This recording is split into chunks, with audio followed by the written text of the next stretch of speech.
آخرکار 15 اگست 1947 کو ہمیں انگریزوں کے جبر و تسلط سے آزادی حاصل ہوئی۔ ہمارا ملک ہندوستان انگریزوں کی غلامی سے آزاد تو ہو چکا تھا، مگر ہمارے پاس کوئی مستحکم قانونی نظام موجود نہیں تھا۔ یہ وہ دور تھا جب ہندوستان کا تمام نظام درہم برہم ہو چکا تھا، ہندوستان کا سماجی، قومی اور مذہبی اتحاد پوری طرح چکنا چور ہو چکا تھا، ہندوستان کی تہذیب و ثقافت، ہندوستانی روایات دم توڑ رہی تھیں، ہندوستان میں تعصب کی آندیاں چل رہی تھیں اور معصوم ہندوستانی جاں بحق ہو رہے تھے۔ ایسے نازک وقت میں ضرورت تھی ایک ایسے آئین کی جو ملک و قوم کی سالمیت اور شناخت کو برقرار رکھے، جو اصوت اور مساوات کے ستونوں پر اپنی بنیاد رکھے اور جو مذہبی تانے بانے کو ٹوٹنے سے بچا لے۔ ہمارے قائدین کی پرجوش کوششوں کے بعد آج ہی کے دن 1950 میں یہ دستور تشکیل پایا۔ ہمارے دستور میں سماجی، معاشی اور سیاسی انصاف کی بات کہی گئی ہے۔ دفعہ 14 ہمیں مساوات کا حق دیتا ہے، دفعہ 19 ہمیں آزادی کا حق دیتا ہے، دفعہ 23 ہمیں استحصال کے خلاف حقوق فراہم کرتا ہے۔ ہمارا دستور ہمیں ضمانت دیتا ہے کہ ملک کے کسی بھی حصے میں رنگ و نسل کی بنیاد پر، زبان کی بنیاد پر، ذات پات کی بنیاد پر، مذہب و قوم کی بنیاد پر کسی بھی طریقے کا امتیازی سلوک نہیں کیا جائے گا۔ معزز سامعین، یہ جمہوریت ہمیں بآسانی حاصل نہیں ہوئی ہے، بلکہ اس میں کئی اہم شخصیاتی قربانیاں شامل ہیں۔ بھگت سنگھ، اشفاق اللہ خان، مہاتما گاندھی، مولانا آزاد اور پنڈت جواہر لال نہرو چند ایسے نام جن سے ہم سب واقف ہیں۔ آج ہمارے پاس پوری دنیا کا سب سے بہترین دستور موجود ہے اور ہم یہ بات فخر کے ساتھ کہہ سکتے ہیں کہ سارے جہاں سے اچھا ہندوستان ہمارا، ہم بلبلے ہیں اس کی، یہ گلستاں ہمارا۔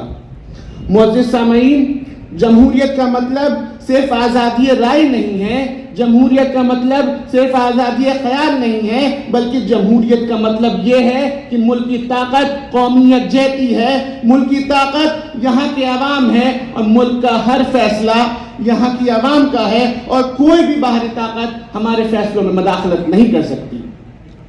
ایک طرف جہاں ہمارا دستور ہمیں مختلف حقوق فراہم کرتا ہے تو وہیں دوسری طرف ہم پر ذمہ داریاں بھی عائد کرتا ہے۔ ایسا خوبصورت، بہترین اور مکمل آئین صرف ہمارے ہندوستان کے پاس موجود ہے۔ اب یہ سوال بھی ہمارے ذہنوں میں گردش کرتا ہے کہ کیا ہم اس خواب کی تعبیر کو پائے تکمیل تک پہنچا سکے ہیں جو خواب ہمارے بزرگوں نے دیکھا تھا؟ اگر ایسا نہیں ہے تو ہمیں احتساب کی ضرورت ہے، ہمیں خود کو ٹٹولنے کی ضرورت ہے۔ آج ہم یہ بات اور فخر کے ساتھ کہہ دیتے ہیں کہ ہم مساوات کے علمبردار اور انسانیت کے پرستار ہیں، مگر کہیں ایسا تو نہیں کہ ہمارے ذہنوں میں برابری اور مساوات کا کوئی دوسرا تصور موجود ہے۔ چھپا کر آستی میں بجلیاں رکھی ہیں گردوں نے، چھپا کر آستی میں بجلیاں رکھی ہیں گردوں نے، انادل باغ کے غافل نہ بیٹھے آشیانوں میں۔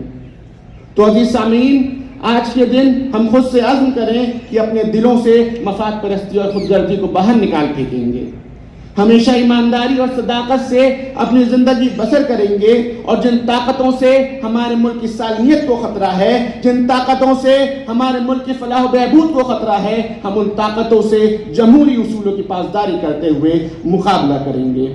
وطن کی ریت مجھے ایڑیاں رگڑنے دے، وطن کی ریت مجھے ایڑیاں رگڑنے دے، مجھے یقین ہے پانی یہیں سے نکلے گا۔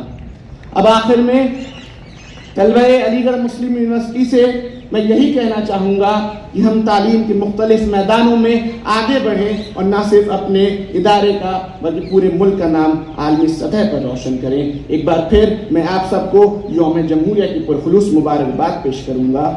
یونان و مصر و روما سب مٹ گئے جہاں میں، اب تک مگر ہے باقی نام و نشاں ہمارا، کچھ بات ہے کہ ہستی مٹی نہیں ہماری، صدیوں رہا ہے دشمن دور زماں ہمارا۔ السلام علیکم۔